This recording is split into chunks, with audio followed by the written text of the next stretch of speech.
IFA শিল্ডের group B এর তথা group পর্বের শেষ ম্যাচে মোহনবাগান ২-০ গোলের ব্যবধানে ইউনাইটেড স্পোর্টস ক্লাবকে পরাস্ত করে ফাইনালে কোয়ালিফাই করল। ইতিমধ্যেই ইস্টবেঙ্গল গ্রুপ এ থেকে গ্রুপ চ্যাম্পিয়ন হয়ে ফাইনালে কোয়ালিফাই করেছে।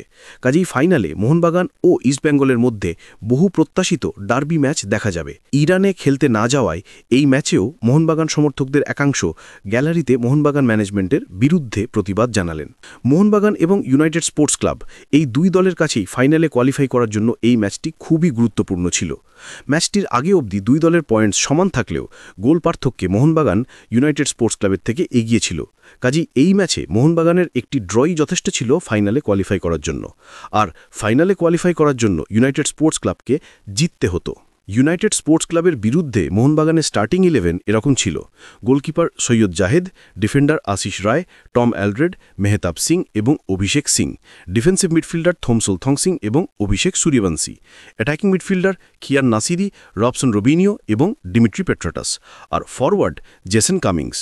এদিন মোহনবাগানের প্রথম একাদশে অনেকদিন বাদে ডিমিট্রি পেট্রাটাসকে দেখা গেল। প্রথমার্ধে খেলা মোহনবাগানের নিয়ন্ত্রণে থাকলেও মোহনবাগান গোল করার মতো সুযোগ তৈরি করতে পারছিল না। এর মধ্যে ম্যাচের ২৭তম মিনিটে খিয়ান নাসিরি একটি বড় সুযোগ হাতছাড়া করলেন। ডিমিট্রি পেট্রাটাস বক্সে রান করেন এবং তারপর খিয়ান নাসিরির জন্য বল বাড়ান, কিন্তু এক্ষেত্রে খিয়ান নাসিরি সুযোগ কাজে লাগাতে পারেননি।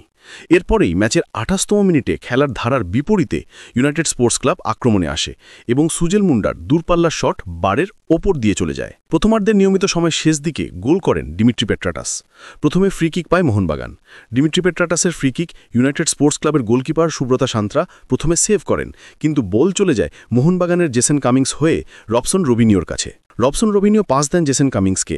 জেসন কামিংস নিচু ক্রস করেন এবং ডিমিট্রি পেট্রাটাসের প্রয়াস ইউনাইটেড স্পোর্টস ক্লাবের গোলকিপার সুব্রতা সান্ত্রাকে পরাস্ত করে এবং বল জালে চলে যায়। প্রথমার্ধে মোহনবাগানের বল পজিশন বেশি থাকলেও মোহনবাগানের ডিফেন্স লাইন, বিশেষত মেহতাব সিং, কিছু ভুল করলেন। প্রথমার্ধে শেষে ম্যাচে স্কোর ছিল মোহনবাগান ১, ইউনাইটেড স্পোর্টস ক্লাব ০। দ্বিতীয়ার্ধের শুরুতেই Mohun Bagan coach Jose Milina Tom অ্যালড্রেডের পরিবর্তে অ্যালবার্টো রড্রিগেজকে নামালেন। দ্বিতীয়ার্ধের শুরু ৪ মিনিটের মধ্যেই মোহনবাগান এই দিনের ম্যাচে তাদের দ্বিতীয় গোলটি করল।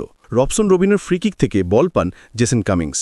জেসন কামিংসের প্রয়াস ইউনাইটেড স্পোর্টস ক্লাবের গোলকিপার সুব্রত সান্ত্রা প্রাথমিকভাবে সেভ করেন, কিন্তু বলটি গোল লাইন পেরিয়ে যায় এবং মোহনবাগান ২-০ গোলে এগিয়ে যায়। এরপরে ইউনাইটেড স্পোর্টস ক্লাব কয়েকবার আক্রমণে আসে, কিন্তু মোহনবাগান ডিফেন্স সজাগ থাকায় সেভাবে বিপদ সৃষ্টি হয়নি। ম্যাচের ৬০তম মিনিটে মোহনবাগান কোচ ৩টে পরিবর্তন করলেন। জেসন কামিংস, খিয়ান নাসিরি এবং মেহতাব সিংয়ের পরিবর্তে জেমি ম্যাকলারেন, সুহেল ভাট এবং দীপেন্দু বিশ্বাসকে নামালেন। এই ম্যাচে মোহনবাগানের ৬ জন বিদেশি প্লেয়ারই ম্যাচ টাইম পেলেন। মোহনবাগান ২-০ গোলে এগিয়ে থাকার পরেও আক্রমণে আসার চেষ্টা করছিল। ম্যাচের ৭২তম মিনিটে মোহনবাগান কোচ আরও একটি পরিবর্তন করলেন। অনিরুদ্ধ থাপা এলেন থমসল থংসিংয়ের জায়গায়। ৮৪তম মিনিটে মোহনবাগানের হয়ে গোল করে ফেলেছিলেন জেমি ম্যাকলারেন, কিন্তু লাইন্সম্যান অফসাইডের জন্য পতাকা তুলে ধরেন। স্বাভাবিকভাবেই গোলটি বাতিল হয়। দ্বিতীয়ার্ধে স্টপেজের টাইমে রবসন রবিনোর নেয়া বক্সের বাইরে থেকে শট সেভ করেন ইউনাইটেড স্পোর্টস ক্লাবের গোলকিপার সুব্রত সান্ত্রা। শেষ অবধি এই ম্যাচে ইমপ্রেসিভ ফুটবল না খেলেও মোহনবাগান ২-০ গোলে ইউনাইটেড স্পোর্টস ক্লাবকে পরাস্ত করল, আর সীমিত সামর্থ্য নিয়ে ইউনাইটেড স্পোর্টস ক্লাব যথেষ্ট লড়াই করল। গ্রুপ বি থেকে ২ ম্যাচে ৬ পয়েন্টস পেয়ে গ্রুপ চ্যাম্পিয়ন হল মোহনবাগান। ২ ম্যাচে ৩ পয়েন্টস পেয়ে গ্রুপে দ্বিতীয় হল ইউনাইটেড স্পোর্টস ক্লাব, আর ২ ম্যাচে ০ পয়েন্টস পেয়ে গ্রুপের শেষ স্থানে শেষ করল গোকুলাম কেরালা। এর আগে গ্রুপ এ থেকে ২ ম্যাচে ৬ পয়েন্টস পেয়ে গ্রুপ চ্যাম্পিয়ন হয়ে ফাইনালে কোয়ালিফাই করেছে ইস্টবেঙ্গল। কাজী ১৮ই অক্টোবর ২০২৫ তারিখে আইএফএ শিল্ডার ফাইনাল ম্যাচে ইস্টবেঙ্গল এবং মোহনবাগানের মধ্যে বহু প্রত্যাশিত ডার্বি ম্যাচ দেখা যাবে। সেদিন কি ইস্টবেঙ্গল ৩০তমবার আইএফএ শিল্ড জিতবে, নাকি মোহনবাগান ২১তমবার আইএফএ শিল্ড জিতবে? আপনার মতামত কমেন্ট সেকশনে লিখে জানাতে পারেন।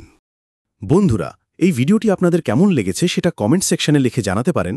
আর ভিডিওটি ভালো লাগলে লাইক শেয়ার করতে পারেন, চ্যানেলটি সাবস্ক্রাইব করতে পারেন। ভিডিওটি শেষ অবধি দেখার জন্য আপনাদের আন্তরিক ধন্যবাদ।